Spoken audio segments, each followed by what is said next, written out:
Hello guys, welcome back to new blog. तो इस blog में हम करने जा रहे हैं day one of learning series with चायत कोल टेस्ट ऑफ द सर। तो इस सीरीज में डे वन में हम सीख रहे हैं रिएक्ट। मैं आपको दिख रहा हूँ, बाजू में आपकी स्क्रीन दिख रही है। एक 1 सेकेंड बाकी आई time 2 minute. So hello guys, आज करें हम react. Once again welcome back to new blog. तो इस ब्लॉग में हम सीखते हैं रिएक्ट। आज की स्क्रीन में आपको दिखाई होगा। हम कर रहे हैं चाय और कोई के साथ रिएक्ट। इसका थोड़ा सा आवाज में कम कर लेता हूँ। तो भाई पहले वीडियो सीरीज की चेंजेस बिंजेस तो करने पड़ेंगे, ऐसा थोड़ी ना चलेगा भाई बिना चेंजेस किए। स्क्रीन आज फाइनली हो चुकी है, बात टाइम के बाद हुई है। 2 4 वीडियो टेक हो गए मेरे करते करते। सो यहाँ पे मैंने पेन से फर्स्ट कुछ ले लिया है, साइड में रख लेते हैं। तो ये है मेरी डायरी जिसमें मैं लिख हूँ। तो अब देखूंगा कि क्या हुआ, क्या सीक्रेट बैकग्राउंड चेंज करो यार। अच्छा सा बैकग्राउंड लगाओ, मतलब अच्छा इतना भी नहीं, अलग ब्लर हो गया।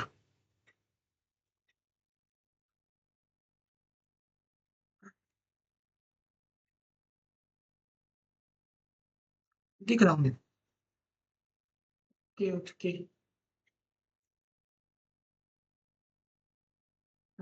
ये हो रहा है। आपको इस साइड में स्क्रीन के इस साइड वीडियो चलता रहेगा। तो भाई चालू करते हैं रिएक्ट। बैकग्राउंड बता देते हैं, जी ऐसा लग रहा है।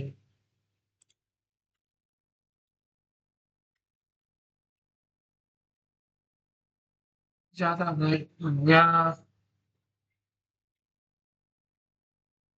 देख रहा हूँ क्या मैं।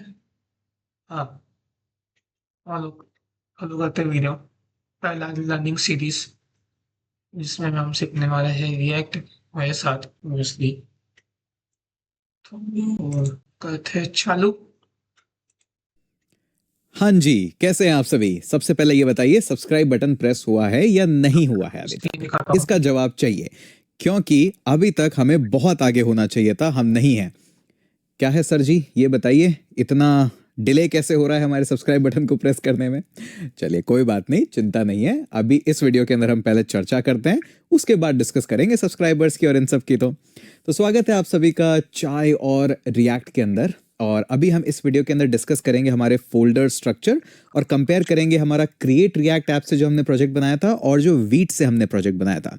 देखिए, एक बार आपको ये दोनों का कंपैरिजन अगर समझ में आ गया और पूरे रिएक्ट का एक फ्लो समझ में आ गया, तो उसके बाद आप चाहे पार्सल से बनाइए, वीट से बनाइए, या कोई और नई थर्ड पार्टी लाइब्रेरी आई है उससे भी प्रोजेक्ट बनाएंगे, तो भी स्ट्रक्चर सेम ही रहेगा। गोल ये है कि मुझे ये समझ में आए कि एक्चुअली में रिएक्ट हमारे HTML के अंदर इंजेक्ट कैसे हो रहा है। क्योंकि रिएक्ट है क्या, end of the day JavaScript ही तो है। अब जावास्क्रिप्ट की लाइब्रेरी है, मतलब कुछ काम, यानी कि मेजॉरिटी ऑफ काम ऑलरेडी रिएक्ट के अंदर हो रहा है, कोई कर रहा है हमारे लिए, लेकिन कुछ ना कुछ तो जावास्क्रिप्ट से हो रहा है। और जावास्क्रिप्ट को कुछ भी काम करने के लिए HTML में इंजेक्ट होना ही पड़ेगा। तो वो इंजेक्शन किस तरह से हो रहा है, ये एक बार हमें फाउंडेशन समझ में आ जाए तो काफी हमारा काम हो जाएगा।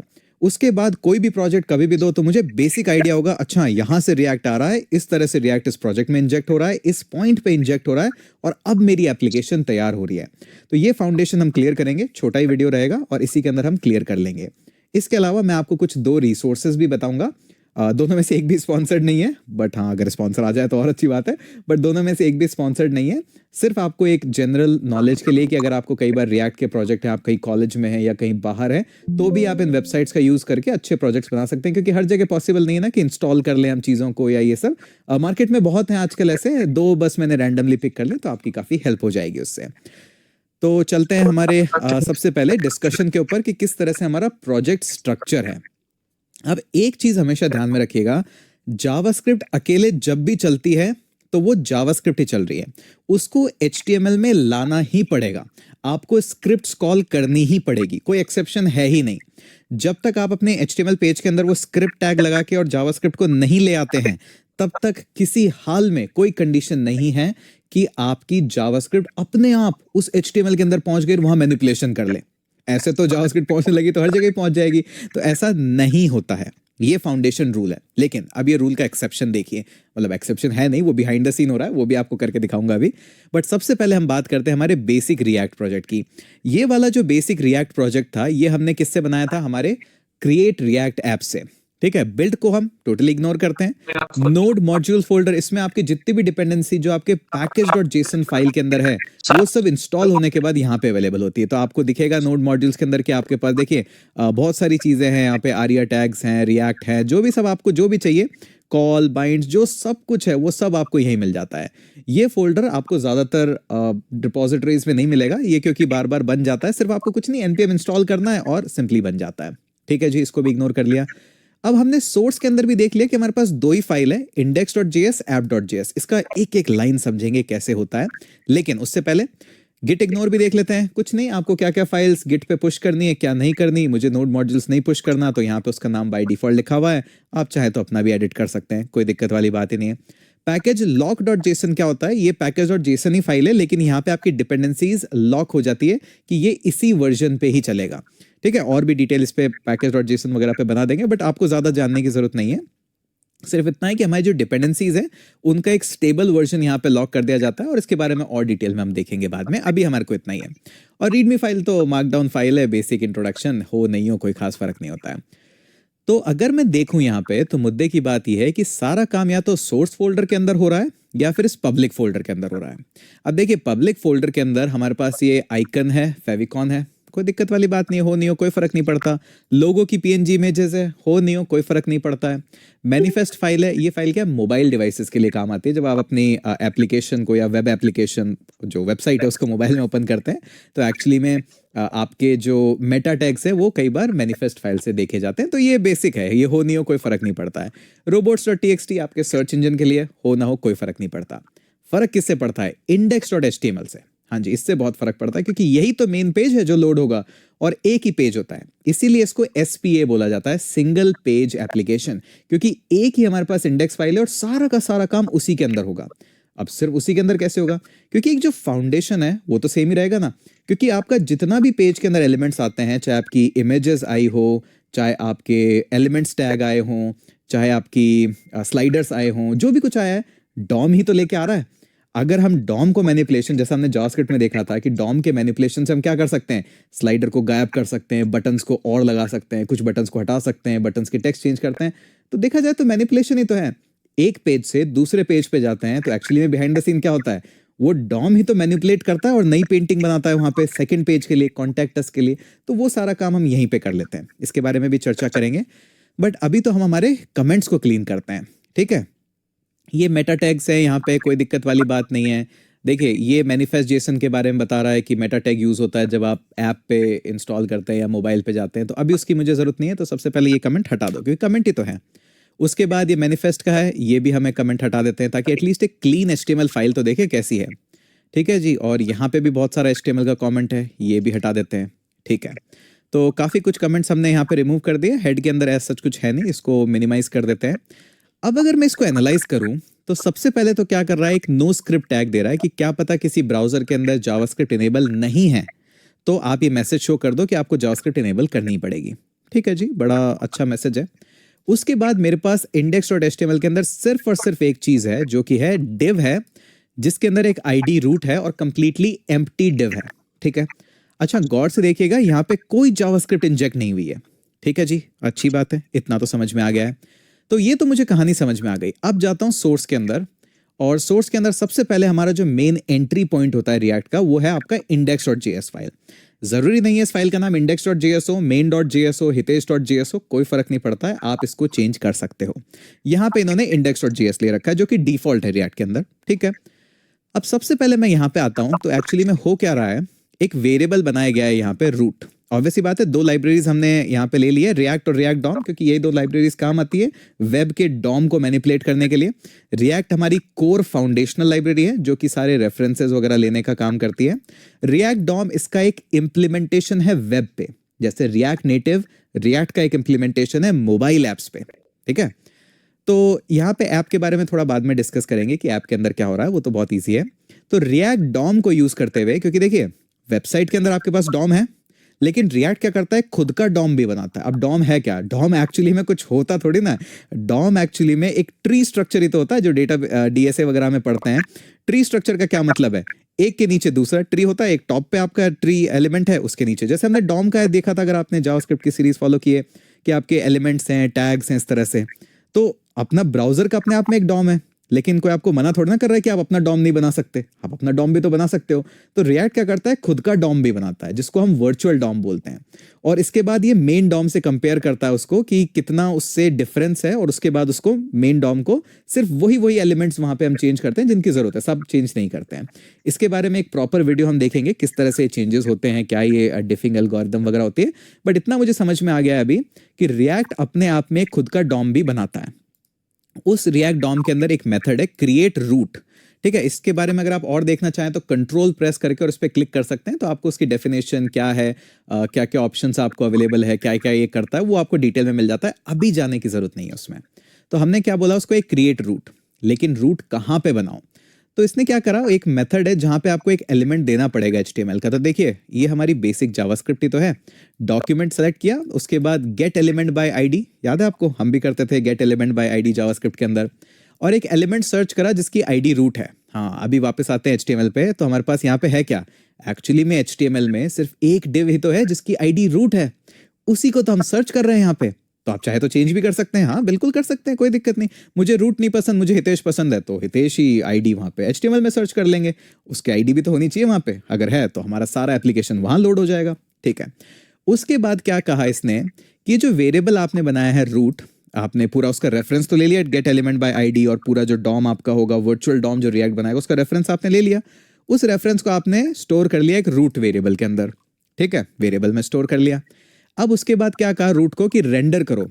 HTML का जो आपका जो मेन ब्राउजर का डॉम होता है वो क्या करता है, वो भी तो रेंडर ही करता है आपके HTML को।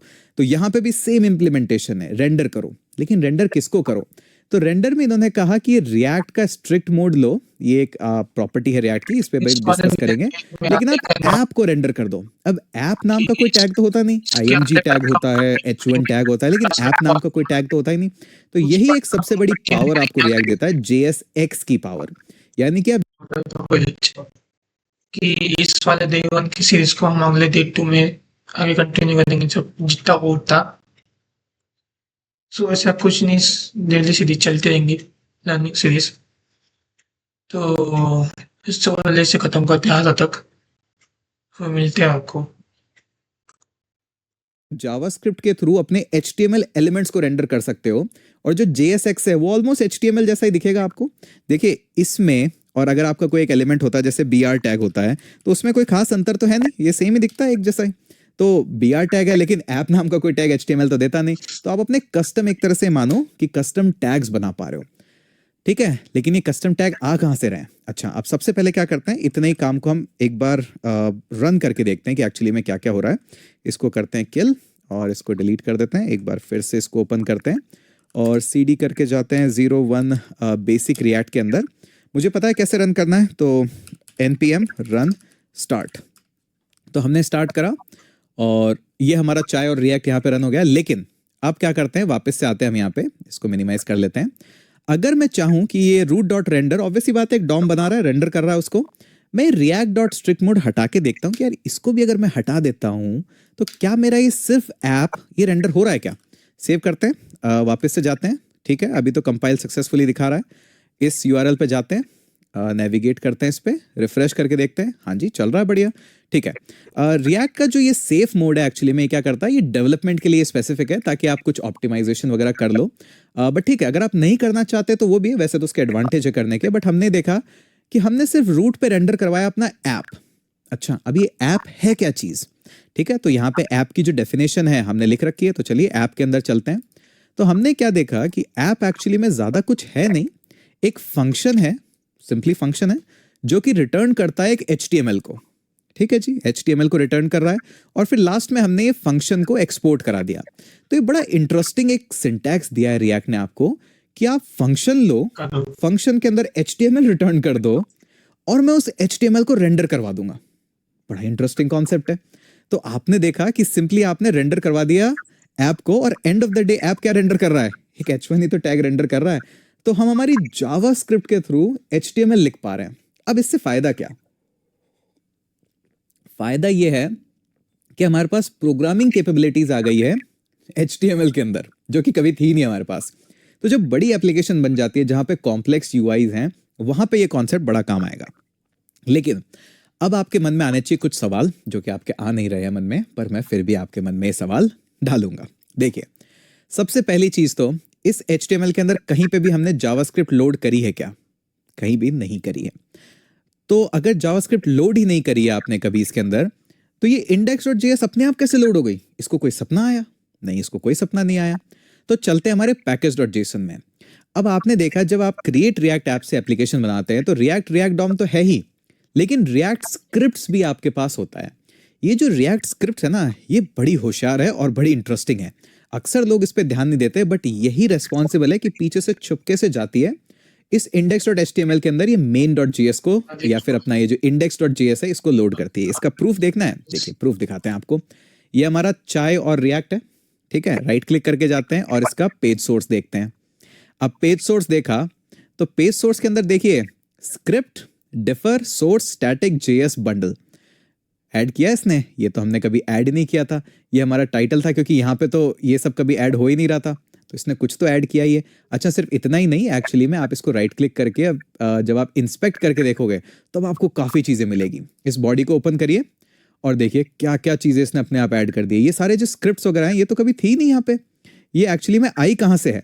ये एक्चुअली में आई है आपके पास आपकी जावास्क्रिप्ट की जो स्क्रिप्ट्स है वहाँ से आई है। तो एक्चुअली में लोड होते हैं। ये जो डैश लाइन वगैरह है ये तो ऑब्वियस सी बात है, मेरे ब्राउजर के प्लगइन्स वगैरह हैं वो अपने आप इंजेक्ट करता है हर पेज में, तो वो तो ठीक है, उसका तो छोड़िए। पर आप ये देखिए यहाँ से आपके पास ऑटोमेटिकली तो अपने आप कुछ नहीं हो रहा है, वो जो रिएक्ट की स्क्रिप्ट्स है वो सारा काम कर रही है। अब क्योंकि आपको ये पता है, इतनी कहानी आपको पता लग गई कि ठीक है मेरी मेन फाइल index.html है, कहीं ना कहीं से उसके अंदर मेरे पास एक रिएक्ट इंजेक्ट करना पड़ता है, और रिएक्ट इंजेक्ट करने का तरीका यही होता है। तो आपने क्या करा, एक रिएक्ट डॉम लिया, उससे एक क्रिएट रूट एलिमेंट बनाया, और क्रिएट रूट क्या एक्सपेक्ट करता है कि आप मुझे HTML से एक एलिमेंट सेलेक्ट करके दे दो। अब वो एलिमेंट डिव हो या कुछ और हो, कोई फर्क नहीं पड़ता है। तो इसने कहा document.get element by id, वो एलिमेंट सेलेक्ट करो जिसका आईडी हमारे पास रूट था, चेंज भी हो सकता है, कोई दिक्कत वाली बात ही नहीं है। और हमने यहाँ पे दे दिया और उसने app as it is render कर दिया। अच्छा, अब एक इंटरेस्टिंग बात देखिए। सबसे पहले हम क्या करते हैं, इस प्रोजेक्ट को करते हैं क्लोज और चलते हैं वीट के अंदर, वहां पे देखते हैं वहां पे कैसे प्रोजेक्ट रन हो रहा है। तो वीट को हम करते हैं, इनको सबको क्लोज कर लेते हैं और इसको भी एक बार चर्चा करके देखते हैं कि ये आए हम वीट के अंदर, package.json में गए। इसने तो हमारे पास दिया है सिर्फ रिएक्ट और रिएक्ट डॉम, इसने कभी रिएक्ट स्क्रिप्ट्स दी ही नहीं है। तो अगर रिएक्ट स्क्रिप्ट्स दी ही नहीं है तो हमारे HTML के अंदर उस रिएक्ट की जो मेन फाइल है या इंडेक्स फाइल है उसको इंजेक्ट कौन करेगा? एनालाइज करते हैं, पता थोड़ा ना लगेगा ऐसे। तो इन्होंने क्या कर रखा है, देखिए सबसे पहली चीज तो index.html बाहर ही रख रखा है, कोई दिक्कत वाली बात ही नहीं है, लाइब्रेरी है कोई दिक्कत नहीं। यहाँ पे आपने उसको पब्लिक के अंदर रख रखा है, यहाँ पे बाहर ही रख दिया, कोई दिक्कत नहीं है, बाहर ही आपने रखा। अच्छा, इन्होंने डायरेक्ट ही उसको लोड करा दिया है, तो एक स्टेप इन्होंने बचा लिया। तो एडिशनल जो रिएक्ट की स्क्रिप्ट्स थी इतनी सारी, वो इन्होंने कहा कि नहीं वो स्क्रिप्ट को छोड़ो और सीधे जैसे आप क्लासिक अपनी जावास्क्रिप्ट लोड करते हो वैसे ही लोड कर दो। तो इन्होंने देखो सोर्स के अंदर main.jsx सीधा ही लोड कर दिया। अब main.jsx हो main.js हो एक ही बात है, कोई दिक्कत खास वाली बात नहीं है। आपका .js ही है वो। JSX बस कंपोनेंट के लिए थोड़ा स्टाइल के लिए लिख देते हैं, बट आप जो भी फाइल यहाँ पे रख रहे हो उसको डायरेक्ट इंजेक्ट करा दिया। तो देखा, इतना कोई डिफरेंस है नहीं एक्चुअली में। अगर आपको फाइल स्ट्रक्चर एक बार समझ में आने लग जाए कि रिएक्ट किस तरह से काम कर रहा है तो बड़ा ही आसान है। उसके बाद तो हमें इनर वर्किंग देखिए, इनर इंजीनियरिंग एक बार समझ में आ गई ना, उसके बाद तो काम ही करना है, बस इंजीनियरिंग समझ में आनी चाहिए। तो देखिए यहाँ पे क्या हो रहा है, ठीक है, ये तो पकड़ में आ गया कि index.html के अंदर कुछ नहीं है, ये आपके मेटा टैग्स वगैरह जो है वो ठीक है ब्ला ब्ला है, लेकिन यहाँ पे वही आईडी आपकी रूट है। अब रूट लिखिए, हितेश लिखिए, क्या फर्क पड़ता है, सुपरमैन लिखिए, चाय लिखिए, कोई फर्क नहीं है। अब हमारे पास स्क्रिप्ट यहाँ पे लोड हो गई है, इतनी कहानी तो ठीक है। अब चलते हैं main.jsx में क्या हो रहा है। main.jsx में क्या हो रहा है, वही हमारा रिएक्ट और रिएक्ट डॉम आए, ठीक है जी। अब यहाँ पे क्या हुआ, रिएक्ट डॉम ने एक क्रिएट रूट करा, ठीक है, इसको भी ओपन कर लेते हैं साइड बाय साइड, और जो फर्स्ट था उसको भी ओपन कर लेते हैं ताकि पता तो लगे, कंपैरिजन तो हो। तो ये हमारा main.jsx में रिएक्ट डॉम से क्रिएट रूट करा, वहां पे भी यही कर रहे थे, रिएक्ट डॉम से क्रिएट रूट कर रहे थे। इसके बाद क्या करा, हाँ एक रेफरेंस तो चाहिएगा, तो इसने भी क्या कहा, document dot get element by ID root. अब उसने गेट एलिमेंट बाय आईडी ना करके क्वेरी सिलेक्टर रखा है, कुछ और रखा, कोई फर्क नहीं पड़ता है उससे, सब अपने अपने स्टाइल से डिफाइन करते हैं उसको। ठीक है, तो आपने कर दिया। अब यहाँ पे क्या था पहले हमें कि उसने इसको एक वेरिएबल में रेफरेंस लिया और उसके बाद नेक्स्ट लाइन में बोला कि एक मेथड यहाँ पे रन करो डॉट रेंडर। यहाँ पे उन्होंने कहा कि यार क्या रेफरेंस लेना है, सीधे यहाँ पे डॉट लगा के और एक रेंडर मेथड रन कर देते हैं। ठीक है, और वही आपका रिएक्ट स्ट्रिक्ट मोड यहाँ पे रख रखा है, आपको चाहिए तो रखिए, आपको चाहिए तो मत रखिए। ये आपने हटाया और ऐप रन कर दिया। ऑब्वियसली बात है ये भी चलेगा क्योंकि एग्जैक्ट सेम काम कर रहे हैं हम। ठीक है, तो देखा दोनों के अंदर कोई भी डिफरेंस नहीं था, बस ये थोड़ा लाइट वेट है क्योंकि जो रिएक्ट की स्क्रिप्ट्स वगैरह आ रही है, जो आपकी टेस्टिंग लाइब्रेरीज आ रही है, वो सब इसने हटा दी, इतना कोई डिफरेंस था ही नहीं। तो देखा अब आपको बड़ा कंफर्ट महसूस होने लग गया रिएक्ट से, चाहे प्रोजेक्ट बनाओ, चाहे वीट से या चाहे किसी और से भी, क्योंकि आपको अब फाउंडेशन पता है, इनर वर्किंग आपको पता लग गई है। अब एक और कहानी हमारे सामने आती है जिसके बारे में हम डिस्कस करेंगे। वीट पे आ जाते हैं क्योंकि वीट से हम ज्यादातर काम करने वाले हैं, थोड़ा इजीली इंस्टॉल हो जाता है और कोई बात नहीं है। तो main.jsx तो समझ में आ गया, app.js भी समझ में आ गया। अच्छा अब एक बात बताइए कि ऐप अगर एक सिंपल फंक्शन है और जो रिटर्न कर रहा है आपकी HTML, और इस फंक्शन को आपने दे दिया इस main.js को रेंडर करने के लिए, तो क्या मैं ऐसा और भी कर सकता हूं? एक फंक्शन ही तो बनाना है जिसमें HTML रिटर्न करनी है, तो क्या जब ये रिएक्ट एप्लीकेशन मेन के अंदर उसको कर सकती है, तो क्या मैं उसको ऐप के अंदर भी रेंडर कर सकता हूं? करके देख ले। तो सबसे पहले तो इस प्रोजेक्ट को रन करेंगे हम। ठीक है, तो इसको कर देते हैं स्टॉप, किल कर देते हैं और एक नया टर्मिनल ओपन कर देते हैं। सबसे पहले चलते हैं हम हमारे 01 वीट एप्लीकेशन के अंदर, इसको रन करने के लिए वही सिंपल रन है npm रन, और आई थिंक इसका है हमारे पास डेव। ठीक है जी, ये लीजिए डेव रन करा और ओपन करते हैं नेविगेट। ठीक है जी, चाय और रिएक्ट विद वीट।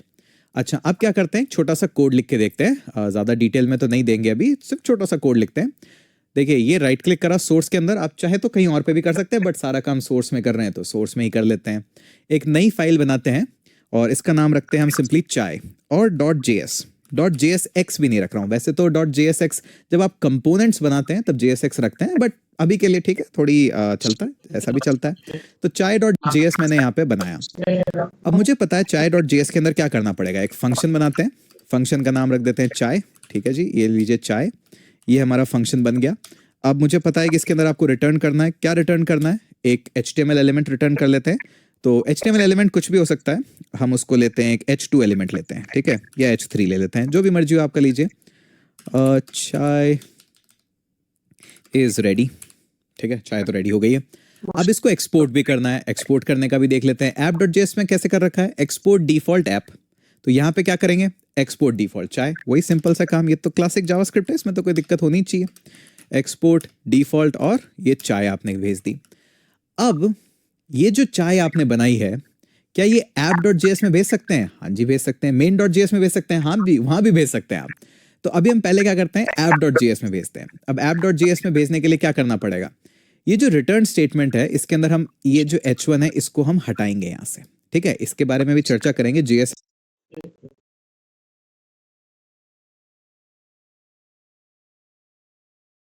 देखते हैं।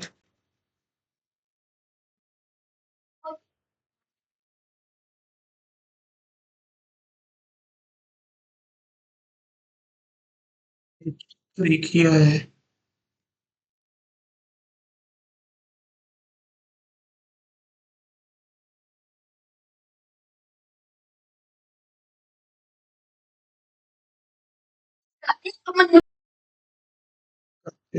चलो इसमें कुछ काम आ गया था तो रिटर्न कर देता हूँ उसको स्टेटमेंट।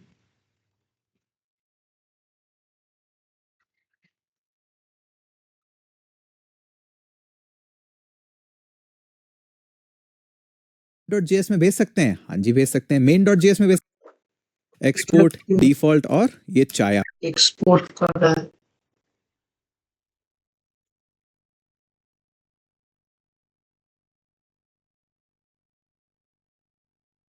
आपने भेज दी। अब ये जो चाय आपने बनाई है, क्या ये app.js में भेज सकते हैं? हाँ जी भेज सकते हैं। main.js में भेज सकते हैं? हाँ भी, वहां भी भेज सकते हैं आप। तो अभी हम पहले क्या करते हैं, app.js में भेजते हैं। अब app.js में भेजने के लिए क्या करना पड़ेगा, ये जो रिटर्न स्टेटमेंट है इसके अंदर हम ये जो h1 है इसको हम हटाएंगे यहाँ से। ठीक है, इसके बारे में भी चर्चा करेंगे, JSX के बारे में डिटेल में चर्चा करेंगे। एक बेसिक टिप तो मैं आपको यहाँ पे दे दूंगा। इसको हटाते हैं अभी 1 मिनट के लिए। और हमने क्या करा, एक ये चाय हमने बनाई है, तो इस चाय को ले आते हैं और यहाँ पे ये ले आए। अब ऑब्वियस सी बात है, ये करेगा प्रॉब्लम। क्यों? क्योंकि चाय को इंपोर्ट तो किया ही नहीं है। क्योंकि जब आप यहाँ पे मेन के अंदर जा रहे थे तो देखा था इंपोर्ट ऐप फ्रॉम, इंपोर्ट तो करना ही पड़ेगा ना, बिना इंपोर्ट के कैसे चलेगा। तो हम इंपोर्ट कर 1 सेकेंड, को यहाँ पे इंपोर्ट इनपुट स्टेटमेंट मिलेगा। लेते हैं इसको। तो ठीक है, इंपोर्ट करा हमने चाय को फ्रॉम चाय। ठीक है, तो अभी अगर हम इसको देखते हैं यहाँ पे तो कुछ एरर्स तो आई है, लेकिन अभी शायद हो गया है ठीक। तो इसको हम रन करके देखते हैं ब्राउजर के अंदर। तो ब्राउजर ने कहा कुछ प्रॉब्लम्स है, इसको ये बोल रहा है fail to parse import because the content contains invalid JS syntax. If you are using JSX make sure to name the file with JSX। अब यहाँ पे क्या प्रॉब्लम आई है कि देखिए, ऐसा कोई प्रॉब्लम नहीं है कि आप उसको chai.js या JSX लिखते हैं, लेकिन क्योंकि हम वीट से एप्लीकेशन बना रहे हैं तो